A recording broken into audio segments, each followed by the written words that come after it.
pumasok. Pasensya ka na sa bahay ko, medyo madumi at nakakasulasok. Bala ko sanang maglinis, kaso dumating ka hindi na umabot. May alak ka bang dala? Wala kasi akong panginom, di ko pasahod. Huwag kang matakot, papasukin mo yung iba mong kasama.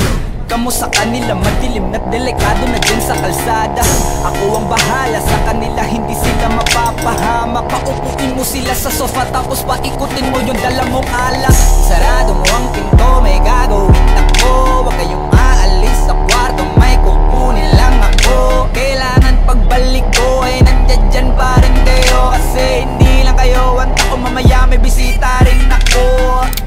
Taas ang kamay at walang kikilos ng masama. Kung ayaw nyong isa sa inyo ang tumumba at isa sa inyo ang gumaba. Lahat ng ito ay plinano ko una pa lang, hindi nyo ba nahahalata? Humanda na kayong mamatay sa kamay ko, ngayon ay wala na kayong kawala.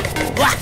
Nandito na kami, asan na sila, lumalalim na ang gabi. Handa na ang lahat, walang ititira. Kasi kapag ako ang bumira, wala matitira tabi. Taas lang ang kamay, akin na to.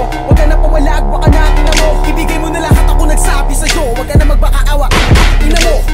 Ano, isa ka ba? Sige, gumalaw ka, nakakaiba. Hindi na ako magbabago ng isip, kasi mamaya susunod na kita. Susunugin ka ng nagbabagang apoy, hanggang sa matamoy ang iyong katawan. Sa dugoy lalangoy at kawawa ka boy, namatay ka nang walang nakakaalam. Ako na ang bahala, wala na konsensya kahit pa naman makaawa. Gagawin ko to sa harapan nila kahit na sa paningin mo di tama. Takpan mo ang bunganga, wag ka nang magsalita. Kung di mo masigmura, di ka na makakatakas sa akin. Kahit na ikaw pa ay magmakaawa. Sumigaw ka man ng malakas, wala nang makakarinig sa labas. Lahat ng kasama mo nakakantusay na pinabuhusan ko na din ng gas. Konting oras na lang, matatapos na din ang ating palabas. Malinis ng pagkakaplano na kahit na sino ay walang makakatuklas. Ayaw na kita.